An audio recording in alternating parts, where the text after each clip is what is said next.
గణపతి ఆకారాన్ని మీరు గమనించండి. ఇక్కడ ఎంత పెద్ద ఆకారంతో ఉన్నాడు. కానీ ఇదే గణపతి వాస్తవంగా శాస్త్రం ప్రకారం చాలా చిన్న ఆకారంతో ఉంటాడు. మనం ఇంట్లో ఏ పూజన చేసుకుంటే గణపతి విగ్రహం ప్రత్యేకం పెట్టక్కర్లేదు. ఓ తమలపాకు అక్కడ పెట్టి పురోహితులకు అప్పగిస్తే వారు పెట్టేస్తారు. దీనికోసం మళ్ళీ విగ్రహం ఎందుకండి, ఓ శిల్పి కావాలి ఏమిటని ప్రతి పురోహితుడు దేవతా విగ్రహాలకి శిల్పే. అందుకని కాస్త పసుపు తీసుకురమ్మా అంటారు, కొంచెం 2 బొట్లు కాస్త నీళ్లు పోస్తారు, ఇంత ముద్ద చేసి ఆ తమలపాకులో పెడతారు. ఆ ఆకారంలోనూ గణపతిని ఆరాధిస్తూ ఉన్నాం, ఈ ఆకారంలోనూ గణపతిని ఆరాధిస్తూ ఉన్నాం. నిజంగా గణపతి ఆకారం ఏమిటో చెప్పాలంటే విశ్వమంతా వ్యాపించినటువంటి ఆకారం. భగవంతుడు అంటేనే విశ్వమంతా వ్యాపించాడు. విశ్వమంతా వ్యాపించాడు కాబట్టి ఆయన గురించి తెలుసుకోవడానికి ఇంతమంది వచ్చాం ఇక్కడికి. అంచేది ఈ ఆకారంలో ఉండే విశిష్టతను ముందుగా తెలుసుకుంటే ఇంటింటా కులదేవం ఎలా కాగలిగాడో తెలుస్తుంది మనకి. ఏ ఆకారము వారణేంద్రముఖమై ఈ లోకముల్గాచునో, ఏ ఆకారము వారణేంద్రముఖమై ఈ లోకముల్గాచునో, ఏ ఆకారము హృద్వికారములను తానే మూలకో త్రోయును, ఏ ఆకారము హృద్వికారములను తానే మూలకో త్రోయును, ఏ ఆకారమదెంతో దీర్ఘమై తానే హ్రస్వమై ఒప్పును, ఏ ఆకారమదెంతో దీర్ఘమై తానే హ్రస్వమై ఒప్పును, ఆయాకారము ఈ ఆకారము ఆయాకారము లోకమందు గల మాయాకారముల్ ద్రోచుతన్, ఆయాకారము లోకమందు గల మాయాకారముల్ ద్రోచుతన్. గణపతితో సహా ఏ దేవుణ్ణైనా మనం ఆరాధించడం ఎందుకు అంటే అంతిమంగా మనమే ఆ దేవుడు అని తెలుసుకోవడానికి. ఇది ప్రధాన లక్ష్యంగా మనం గుర్తిస్తే తప్ప ఆధ్యాత్మికతలో ఒక్క అడుగు కూడా ముందుకు వెయ్యలేం. ఏ దేవుణ్ణైనా నువ్వు ఆరాధించేది ఎందుకంటే హిందూ మతం చెబుతున్నది ఒకటే మాట, నువ్వే ఆ దేవుడివి తెలుసుకో, తర్వాత ఆరాధించావా మానవా నీ ఇష్టం. ఎప్పటికైనా అది తెలుసుకునే ప్రయత్నం చేయాలి. నువ్వు నేను ఇక్కడ చరాచర జీవరాశులు ఈ గొట్టాలు గొడుగులు సహా అన్నీ భగవత్ స్వరూపమే. జడ పదార్థాలు భగవంతుడే, చైతన్య పదార్థాలు భగవంతుడే. చిచ్చక్తి చేతనారూప జడశక్తి జడాత్మక అంటారు లలితా సహస్రంలో. చైతన్యవంతులైన మానవులలో జీవులలో కదలిక రూపంలో ఉన్నది అమ్మవారే. కదలని పదార్థాలలో ఈ బల్లలో కానీ ఈ సీసాలో కానీ ఈ పళ్ళెంలో కానీ ఈ పళ్ళలో కానీ ఈ మైకు గొట్టంలో కానీ కదలని శక్తి రూపంలో ఉన్నది అమ్మవారే. శక్తి 2 రకాలుగా ఉంటుంది. భౌతిక శాస్త్రం వారికి బాగా తెలుస్తుంది, స్థితిశక్తి గతిశక్తి అని. Potential energy and kinetic energy అంటారు. పొటెన్షియల్ ఎనర్జీ స్థితిశక్తి, కెనటిక్ ఎనర్జీ గతిశక్తి. గణపతి పొటెన్షియల్ ఎనర్జీ, కూర్చున్న చోట నుంచి కదలడం, అందుకే అంత ఆకారం ఉంటుంది. కుమారస్వామి కెనటిక్ ఎనర్జీ, ఆయన చాలా వేగంగా ప్రయాణిస్తాడు. అందుకే గణపతికి కుమారస్వామికి తీర్థాలన్నీ తిరగాలని పోటీ పెడితే 360 కోట్ల తీర్థాలు తిరిగొచ్చాడు కుమారస్వామి నెమల వాహనం మీద. అవన్నీ తిరిగేలోగా గణపతి ఇక్కడే కూర్చున్నాడు. ఇక్కడ ఎందుకు కూర్చున్నామంటే నేను సూక్ష్మమైన ఉపాయం కనిపెట్టాను. అసలు ఇంత భూమండలం ఉందని మనకు ఎలా తెలిసిందయ్యా, అమ్మా నాన్న బట్టి కదా. ఆ అమ్మా నాన్న కంటే ప్రపంచం ఎక్కడైనా ఉందా అన్నాడు. వాళ్ళిద్దరు చుట్టూ తిరిగేది సరిపోయింది. అంటే సూక్ష్మమైన ఉపాయానికి గణపతి ప్రసిద్ధి. అందుకే ఆయన భార్యల పేరు సిద్ధి బుద్ధి. బుద్ధి ఉంటే సిద్ధి వస్తుంది, అంతకంటే ఏం లేదు. ఆయన 2 పెళ్ళిళ్ళు చేసుకోలేదు, దుష్ప్రచారం చేయదు దేవుళ్ళ గురించి. మన దేవుళ్ళు ఎవరికి 2 భార్యలు లేరు. అసలు వాస్తవం చెప్పాలంటే దేవుడికి భార్యే లేదు. దేవుడే భార్య, దేవుడే భర్త. వాళ్ళకి భార్య భర్త ప్రత్యేకంగా, వాళ్ళకి ఎందుకు ప్రత్యేకంగా పెడతాం, మనకు ఉన్నారు కాబట్టి వాళ్ళకి పెట్టేస్తాం అంతే. మనకున్నాక వాళ్ళకి లేకపోతే బాగుండదు కదా. అందుకని మనం ఎంత ఎక్కువ ఉంటే అంత మంచిది అనుకుంటాం కదా. డబ్బులు కానీ ఏది కానీ ఇళ్ళు కానీ బాకీలు. అలాగే వాళ్ళకి భార్యలను కూడా ఎక్కువ మందిని పెట్టేసాం మనం. ఒక్కరే ఉంటే అలా సరిపోతారండి. 16 మందిని ఈయనే పెట్టాడు ఇక్కడ. వాళ్ళు ఎవరు చేసుకోలేదు ఆ పెళ్ళిళ్ళు. గణపతికి అసలు పెళ్ళే కాలేదు, కుమారస్వామికి పెళ్ళి కాలేదు. వాళ్ళిద్దరూ బ్రహ్మచారులు. కుమారావద్యాపి ద్విరదవదన క్రౌంచదళనమును శంకరాచార్య సౌందర్యలహరిలో చెబుతారు. వేద ప్రసిద్ధమైన మాట. గణపతికి కుమారస్వామికి పెళ్ళి అవ్వలేదు, వాళ్ళు బ్రహ్మచారులు. మరి సిద్ధి బుద్ధి ఏమిటయ్యా అంటే నా వశంలో ఉంటారు సిద్ధి బుద్ధి. నువ్వు బుద్ధితో పనిచేస్తే సిద్ధి కలుగుతుంది, నేర్చుకో. గణపతికి దండం పెట్టేటప్పుడు మనం తెలుసుకోవలసింది ఏమిటంటే బుద్ధి ఉంటే సిద్ధి ఉంటుంది. పక్కనే ఉంటారు కదా ఇద్దరు. అంతేగాని సిద్ధి కళ్యాణం బుద్ధి కళ్యాణం చూడగానే మన కార్యం అయిపోతుంది అనుకోండి. నువ్వు ఎన్ని కళ్యాణాలు చూసినా ఒకటే, నీ బుద్ధి మారినంత వరకు. మనం ఇక్కడ ఇంట్లో క్షౌర కళ్యాణం చేసుకుంటూ కూర్చొని కళ్యాణం వల్ల బుద్ధి మారుతుంది అంటే అలాగా నీ బుద్ధి మార్చుకుంటేనే మారుతుంది. ఆ మార్చుకోవడానికే ఈ ఆకారాలన్నీ. అందుకే దేవుడు విగ్రహం ముందు నిలబడి చూసినప్పుడు కళ్ళు మూసుకోకూడదు, శుభ్రంగా చూడాలి. అసలు చూడనిచ్చేదే కాసేపు. ఇక మా బోటుగాళ్ళం ప్రముఖులం కాబట్టి అక్కడ నిలబడిస్తారు. మీరు అందరూ వస్తే తోసేస్తారు, ఓ మనిషిని పెట్టి తోయించేస్తారు ప్రత్యేకం. మనం ఆ ఉన్న క్షణంలోనే చూడాలి అంటే కళ్ళు తెరుచుకుని చూడాలండి. అప్పుడు తెలుస్తుంది ఏ ఆకారము వారణేంద్రముఖమై ఈ లోకముల్గాచును. వారణము అంటే ఏనుగు. ఎందుకంటే అది రాగానే అందరూ ఎక్కడ వాళ్ళు అక్కడ ఆగిపోతారు. వారణం అంటే ఆగిపోవడం, అంతకంటే నివారించడం కదా. వారణం అంటే ఆగిపోవడం. అందుకే ఏనుగు వారణం అని పేరు వచ్చింది. మలేషియన్ టౌన్షిప్లోకి ఉన్నట్టుండి ఒక ఏనుగు వచ్చిందని ఒక నేను ముందు వెళ్ళిపోతాను, మీ మాట ఎలా ఉన్నా, ఎందుకు వచ్చిన గొడవ అని. వారణం అంటే ఆవరించేది, అందరినీ ఆపేస్తుంది ఎక్కడ వాళ్ళు అక్కడ. ఈ మధ్యలో చెడుతూ ఉండొచ్చు ఏనుగు, కానీ మీరు ఏం చేస్తారు, అపార్ట్మెంట్లో ఉండిపోతారు, ఒక్కరు బయటికి రారు, అమ్మో ప్రమాదం అంటారు, పిల్లలను లోపలికి లాగేస్తారు, పిల్లలకి సరదా వస్తారు, వెళ్ళగా లోపలికి లాగేస్తారు. అదే వారణం. అందరినీ ఎక్కడ వాగలను అక్కడే అట్టెపెట్టి బయటికి రాకుండా వారించేదే వారణం, అదే ఏనుగు. సింహం వస్తే ఒకరు వారించక్కల, అప్పటికే చాలామంది ప్రాణాలు గాల్లో కలిసిపోతాయి, వారించక్కర్లేదు, దేహాలను బయటికి లాగడమే. అంచేత వారణం. ఆ వారించేటువంటి వారణాన్ని ఆయన శిరస్సుగా ధరించాడు. వారణ శిరస్సునే ఆయన ధరించాడు. ఇందుకోసం గజ శిరస్సులో ఉండే ప్రత్యేకత చూడండి. కళ్ళు చాలా చిన్నవి ఏనుక్కి, చెవులు చాలా పెద్దవి. మీ కళ్ళు ఎంత అందంగా ఉన్నాయి, ఎంత విశాలంగా ఉన్నాయి అన్నది ముఖ్యం కాదు, ఆ చూపు దృష్టి ఎంత విశాలంగా ఉన్నది అన్నది ముఖ్యం. ఏనుక్కి కళ్ళు చిన్నగా ఉంటాయి, కానీ దృష్టి చాలా పెద్ద. లోపల కుంభాకార కటకం ఉంటుంది, పుటాకార కటకం, దాని కుంభాకార కటకం. అందువలనే ఏనుగు అడవిలో తిరిగేటప్పుడు ఇలా చూస్తుందా, దాని ఎదురుగా ఉన్న ఎలక దానికి ఏనుగులా కనపడుతుంది.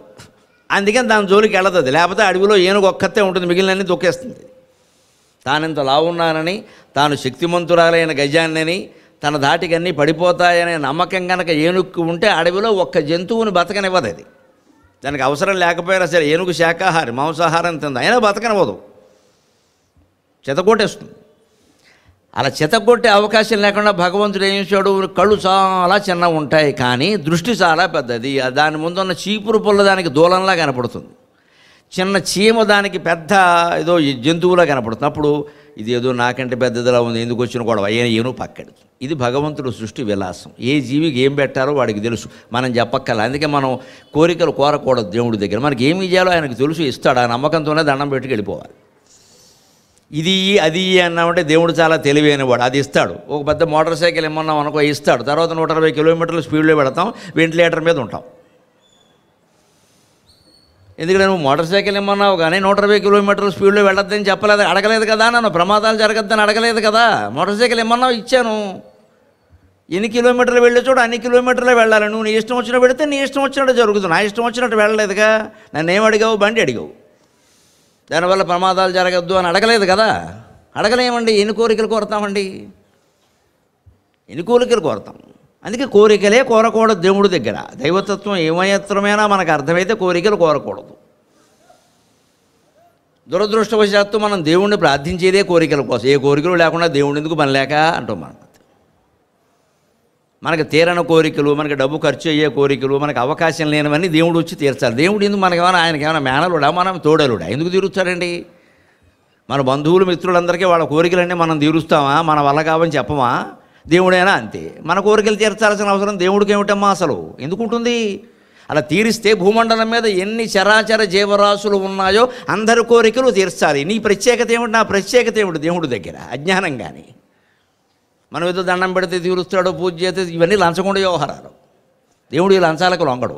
అసలు ఈ కోరికలే వదిలేమని చెబుతున్నాడు ఆయన. మనం వదిలేయకుండా వాటిని పట్టుకుని వేలాడుతూ నేను వదలను, నువ్వు కూడా నన్ను పట్టుకుని వదలకు. దానికి నీకు ఏం కావాలో చెప్పు. 6 కొబ్బరికాయల 1,00,000 ఉండ్రాళ్ళ చెప్పే లెక్క. ఇదంతా ఆయన అడగట్లేదు. నేను నా ముఖం ద్వారా, నా చేతుల ద్వారా, నా అవయవాల ద్వారా, నేను చేసిన యుద్ధ విన్యాసాల ద్వారా, నేను చేసిన రాక్షస సంహారం ద్వారా నేను ఏం చేశానో మీరు తెలుసుకోండి. దాన్ని మీ జీవితాల్లో అన్వయించుకుని ఆచరణలో పెట్టండి. ఇందుకోసం ఈ ఆకారం. ఏనుక్కి కళ్ళు చిన్నవైనా దృష్టి పెద్దది. అందుకని మనం దృష్టిని విశాలం చేసుకోవాలి. కుల భేదాలు, మత భేదాలు, స్త్రీ పురుష భేదాలు, అనేక రకాల భేదాలు మన బుర్రలో ఉన్నాయి. అవన్నీ పోగొట్టుకోవాలి. శ్రావణ మాసం నోములు చేస్తాం. వాయిన ఇవ్వాల్సి వచ్చేసరికి మన కులం వాళ్ళు ఎవరూ లేరా, కొంపలు అంటుకుపోతాయమ్మా. వేరే కులం మొత్తం ఎదుగుకిస్తే ఆవిడ మనిషి కదా, ఆవిడకు మొగుడు లేడా, నీకు ఒక్కడికే ఉన్నాడా? ఎంత దుర్మార్గంగా ఆలోచిస్తామండి. దుర్మార్గంగా ఆలోచిస్తున్నామనడానికి ఈ చప్పట్లు సాక్ష్యం. మీరు మలేషియా టౌన్షిప్ కాదమ్మా, వైకుంఠంలోకి వెళ్ళి టౌన్షిప్ కట్టినా ఈ బుద్ధి మారదు. పైగా మా బ్లాకులో అందరూ మనవాళ్లే ఉన్నారు. మనవాళ్ళు ఏమిటమ్మా, పక్క బ్లాకు వాళ్ళు మనవాళ్ళగా, అందరం బ్లాకేగా. బిఎల్ఏసీకే ఇండియాయే బ్లాకు. ఎంత కొట్టుకుపోతామో వాయిన ఇవ్వడానికి కులవడ్డం వచ్చిందా? ఎంత ఎంత భేదభావం ఉందండి మన మనస్సులో. ఆవిడ మొత్తైదువు కదా, హెట్ వాళ్ళ కాళ్ళకి మనం పసుపు రాయడం ఏంటి అంటే, పసుపు రాయడానికి ఒక లెక్క ఉంది నీకు. ఈ ముందు ఈ అజ్ఞానం పోవాలి మనస్సులోంచి. స్త్రీని గౌరవించమన్నారు. ఆవిడ మొత్తం ఇదువా, సతంతువా, వితంతువా, కులం, మొత్తం నీకు అనవసరమైన విషయాలు అవి. గౌరవించడానికి మళ్ళీ లెక్కలేస్తాం మనం, చేత్తో కొలిచేసి మూత్తో కొలిచేసి. ఈ లెక్కలు పెట్టుకున్నంతకాలం మనం ఎన్ని వ్రతాలు చేసినా ఒకటి, ఎన్ని శ్రావణ మాసాలు వచ్చినా, ఎన్ని హిందూ మతాలు, ఏది దేశాన్ని ఉద్ధరించలేదండి. మన బుద్ధిలో మార్పు రావాలి, విశాలత్వం రావాలి. మన పని మనిషి కూడా మొత్తం ఎదువేనమ్మా, ఆవిడకి దండం పెట్టి వాయినం ఇవ్వండి. హిందూ మతం అద్భుతంగా ఉంటుంది, అద్భుతంగా ఉంటుంది హిందూ మతం. ఎవరు మతం మారరు. ఎవరు మీకు ఇక్కడ పారిశుద్ధ్య కార్మికుల్లో కనపడుతున్నారు కదా, వాళ్ళకి దండం పెట్టి వాయినం ఇవ్వండి అమ్మా శ్రావణ మాసంలో. హిందూ మతం బ్రహ్మాండంగా ఉంటుంది. అందరూ అందులోకి వస్తారు. వాళ్ళందరూ వేరే మతాల్లోకి ఎందుకు పోతే మనకేముంది ఇక్కడ గాడిద గుడ్డు. ఎవరు గౌరవించరు, కనీసం రమ్మను కూడా పిలవరు. డబ్బున్న వాళ్ళకే అన్నీను, కులం వాళ్ళకే అన్నీను. పోనీ ఏమన్నా మీ అమ్మాయిని వాళ్ళ అబ్బాయికి ఇచ్చారా, వాళ్ళ అమ్మాయిని మీ అబ్బాయికి చేసుకురా? ఎందుకు వచ్చిందంటే కులం దిక్కుమాలిన కులం. కులం ఉండొచ్చు, కులాచారాలు ఉండొచ్చు, సంప్రదాయాలు గొప్ప గొప్ప, కానీ ఒక్క మాట మనం గుర్తుపెట్టుకోకపోతే దేశం, ధర్మం అన్నీ దెబ్బతినేస్తాయండి. గడప లోపలే కులం, గడప దాటితే సమాజం, గడప దాటితే సమాజం. గడప లోపలే కులం. నీ గడప లోపల నీ ఆచారాలు హాయిగా చేసుకో. ఎవరు ఆచారం, ఎందుకంటే ప్రతి కులంలో ప్రతి ఆచారంలో ఒక విశిష్టత ఉంది. మనక్కర్లేదు. పరంపర ఉంటున్నాం కదా, కులదైవం అంటే మరి పూర్వం నుంచి వచ్చే ఆచారం చేసుకుంటాం, తప్పేముంది? చిన్న చిన్న విషయాలకు కూడా ఓటేయాలంటే కులం వస్తుంది. దిక్కు మనది ఓటేయడానికి కులం ఏమిటండి? పోటీ చేసేవాడు మన కులమా కాదా అది చూస్తామా?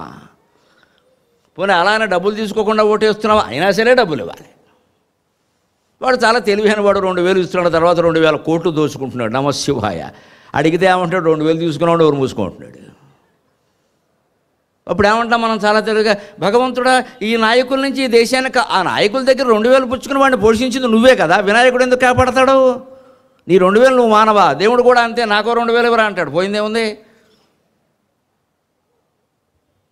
మన లంచగొండి బుద్ధులు, మన సంకుచిత బుద్ధులు మారినంత వరకు ఏ భగవంతుడు ఎన్నిసార్లు అవతరించినా ఒకటే, ఎన్ని ఆకారాలు ధరించినా ఒకటే.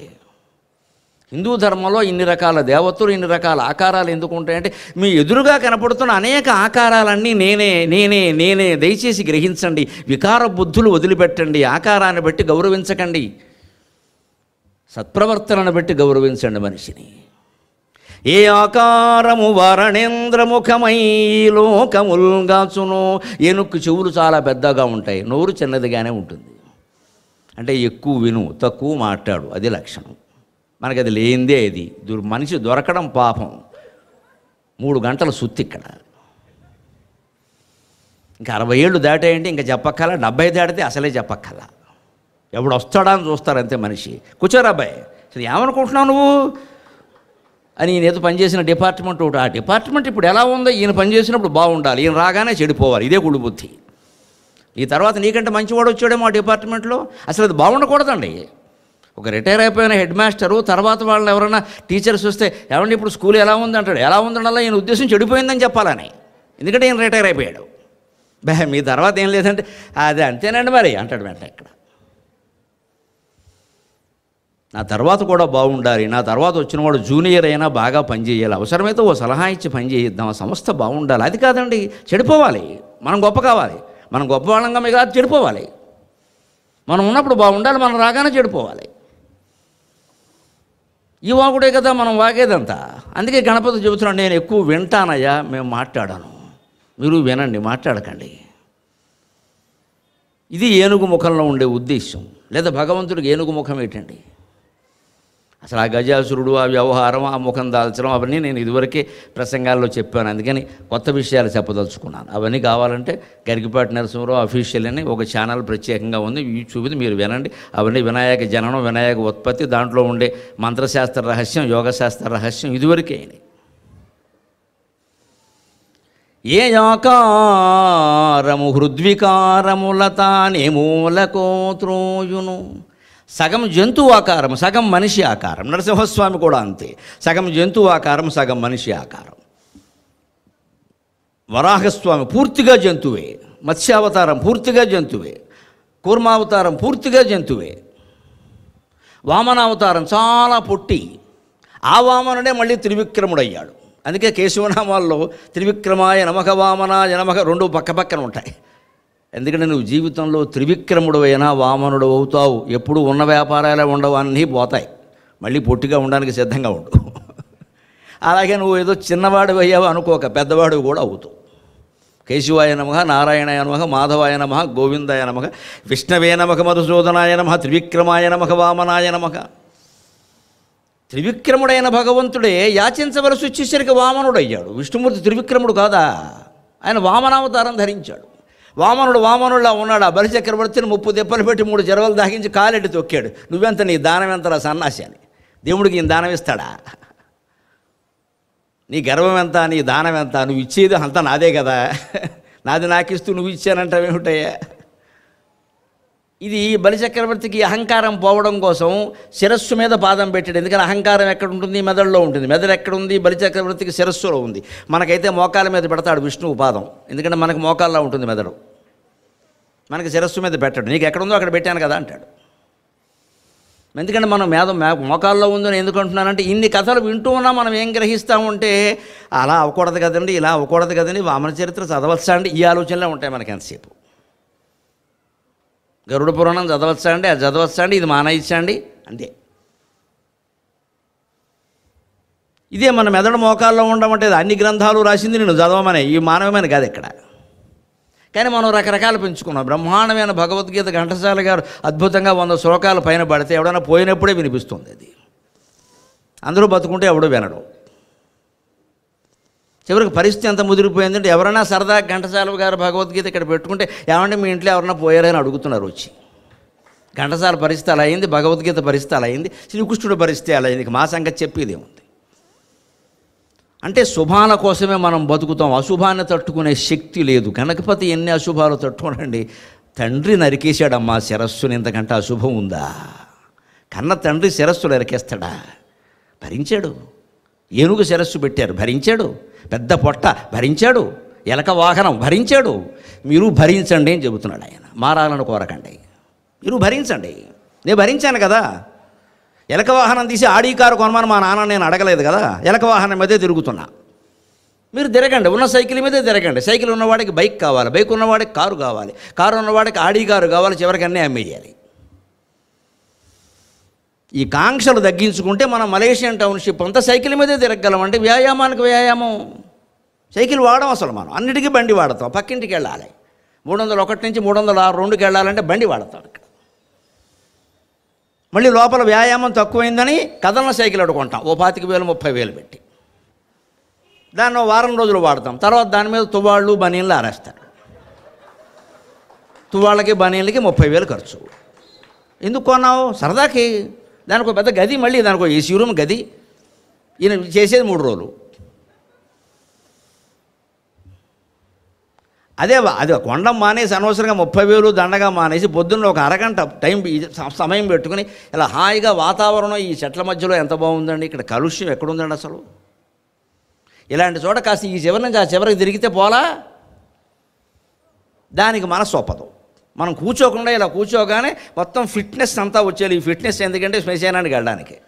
దేనికి ఫిట్నెస్ పని లేక, బుద్ధికి ఫిట్నెస్ లేదు, శరీరానికి ఫిట్నెస్ ఎందుకండి అర్థం లేకుండా. శరీరం ఫిట్గా ఉంటే సరిపోయిందా? బుద్ధికి ఉండాలి కదా ఫిట్నెస్. ఒక నిర్ణయానికి కట్టుబడి ఉండలేకపోతున్నావు, ఒక మొగుడితో కాపురం చేయలేకపోతున్నావు, ఓ పెళ్ళాంతో కాపురం చేయలేకపోతున్నావు, ఓ చదువుకు ఒక ఉద్యోగానికి కట్టుబడి ఉండలేకపోతున్నావు. Where is the fitness? మనం ఫిట్ కాదండి. మనం నిజంగా చేస్తున్న దానికి మనం ఫిట్ కాదు, అర్హులం కాదు. ఈ ఫిట్నెస్ కావాలి మనకి. ఎందుకంటే అవతల వాడిని తనడానికి శారీరకమైన ఫిట్నెస్ కోసం కాదు కృషి చేయవలసిన మానసికమైన ఫిట్నెస్. మన మనస్సు స్థిరంగా ఉందా? పొద్దున్న ఒక ఆలోచన చేసాం, దాన్ని కట్టుబడి ఉన్నామా లేదా? అంతే ఉండాలి. ప్రాణం మీదకి రాయినా కట్టు, నా పద్ధతి ఇంతేనంటే చెప్పేసాం అంతే. వాళ్ళు ఏమనుకుంటారా, వీళ్ళు ఏమనుకుంటారా, ఎందుకు వచ్చిన మొహమాటాలు ఇవి? మన పద్ధతిలో మనం ఉండడానికి. దీనివల్ల ఆరోగ్యాలు పాడవడం, ఐశ్వర్యాలు పాడవడం. ఎవరి కోసమో ప్రదర్శన, జీవితం అంతా యథవ ప్రదర్శనే. మేము ఇలాగే ఉంటాం, మీకు ఇష్టమైతే మా ఇంటికి రండి, లేకపోతే లేదు, గొడవ లేదు, రారు, కాఫీ కలిసి వచ్చింది, అరగంట సమయం కలిసి వచ్చింది. ఇప్పుడు వాడు రాకపోతే మనకు వచ్చిన నష్టమేం లేదు. ఇదే మనం నేర్చుకోవలసి. హృద్వికారాలంటే ఇవి, హృదయంలో ఉండే వికారాలంటే రకరకాల రాగద్వేషాలు. ఎవరి గురించో మాట్లాడుకుంటూ ఉన్నాం, కబుర్లు కబుర్లు కబుర్లు. కబుర్లన్నింటిలోనూ మనస్సులో ఉండే దేవుడు సంచలన వార్తలు కావాలి మనకి, మామూలు వార్తలు పనికిరావు. అందరూ బాగున్నారంటే బాగుంటే కబుర్లే ఉంటాయి. ఎవరో ఒకరు చెడిపోవాలి, ఏదో కాపురం విడిపోవాలి, ఏదో వాళ్ళు గొడవ పడుతూ ఉండాలి. మనం దాని గురించి ఒక గంట చర్చించుకోవాలి. ఇంతకంటే అసహ్యకరమైన ప్రవృత్తి ఉందా? ఇదే వికారం. నువ్వు భూమండలం అంతా ప్రదక్షిణం చేసినా సరే నీ మనస్సు శాంతిగా ఉండదు అని చెబుతున్నాడు గణపతి. అందుకే భూమండలం అంతా తిరగడం మానేసి ఆయన తల్లిదండ్రుల చుట్టూ తిరగడమే. అమ్మా నాన్న జాగ్రత్త చూసుకోరా, ఎందుకులా భూమండలం అంతా తిరుగుతావు? ఒకళ్ళు అమెరికాలో ఉంటారు, ఇవాళ ఒకళ్ళు ఆస్ట్రేలియాలో ఉంటారు. అమ్మా నాన్న ఏమైపోయారో ఎవరికి అక్కలేదు. మహా అడిగితే ఏసీ వృద్ధాశ్రమంలో, ఏసీ చేసినా వైకుంఠమైనా వృద్ధాశ్రమం ఇల్లు కాదమ్మా. కొడుకు కోడలతో ఉన్నట్టుగా వృద్ధాశ్రమంలో ఎలా ఉంటామండి మనం? పైగా వాళ్ళు చాలా జాగ్రత్తగా చూసుకుంటారండి. నీకు బద్ధకం అని చెప్పరాదా? నీకు బద్ధకం అని చెప్పరాదా? మీ ఆవిడ చేయనింది ఆ విషయం చెప్పరాదా? దమ్ము లేదు వీడికి. మా ఆవిడ చేయదండి, అత్తగారికి చేయించే దమ్ము లేదండి, అందుకనే అంటాడు మొహం పెట్టి. ఇక్కడ చేతకాని వాడిని చెప్పరాదా? మా అమ్మ నాన్న నాతోనే ఉంటారు, ఉంటే ఉండు, లేత పో అంటే దెబ్బకి తేలిపోతుంది అక్కడ సాయంత్రానికి వ్యవహారం. చచ్చినట్టు చేస్తారు. ఎవరి కోసం?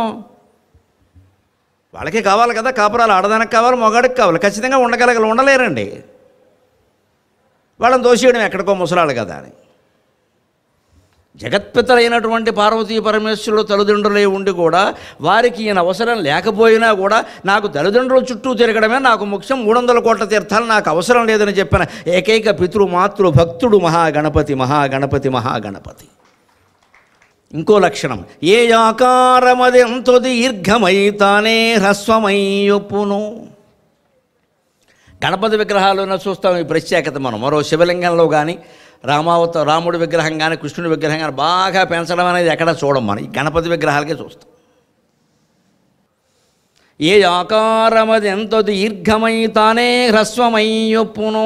ఆయనే దీర్ఘంగా ఉంటాడు ఖైరతాబాదులో, ఇక్కడికి ఓ మాదిరిగా ఉంటాడు. మీ ఇంట్లో మా ఇంట్లో ఇంతే ఉంటాడు, 9 అంగుళాలు. 9 అంగుళాల మించి బొమ్మ చేయకూడదు. మరి ఇష్టం వచ్చిన ఆకారాలని దేవుడికి పెట్టేయకూడదండి. అందుకే ఆ చిత్తశుద్ధి కోసమే మనకి పూజల్లో ఏం చేస్తారో గమనించండి. ఇంత పెద్ద ఆకారం కలిగిన దేవుణ్ణి తమలపాకు మీద పురోహితులు ఎంత విచిత్రంగా నిర్మాణం చేస్తారండి. ముక్కు మూతి కూడా ఉండవు. పసుపు ముద్దలోన పరమ పావనమూర్తి కొలువు తీరినాడు కొలువరండు.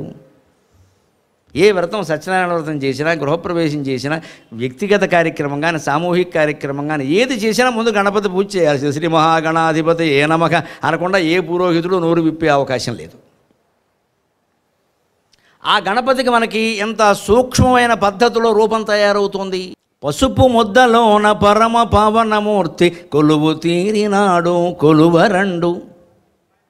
అర్ఘ్యపాద్యములకు ఆలస్యమైనచో ఊరుకొనడు వేరు కోరుకొనడు. గణపతి తత్వాన్ని గురించి ఆలోచిస్తూ చవితినాడు గణపతి పూజ చేస్తుంటే నాకు అనిపించింది ఈ మాట. ఏమి దేవుడు చేతులు లొంగిపోయాడు. 3 వేళ్ళు, 4వ వేలు కూడా అక్కర్లేదు. 3 వేళ్ళు ఇలా కలిపి ఊరికి ఇంత ముద్ద చేస్తే ఇక్కడ కూర్చుంటున్నాడు వచ్చి. ఇంతకంటే గొప్ప మతం ప్రపంచంలో ఉంటుందా అండి? ఇంత గొప్ప ఆరాధన విధానం ఉంటుందా ఎక్కడైనా? That is Hinduism. హిందూయిజం అంటే అది.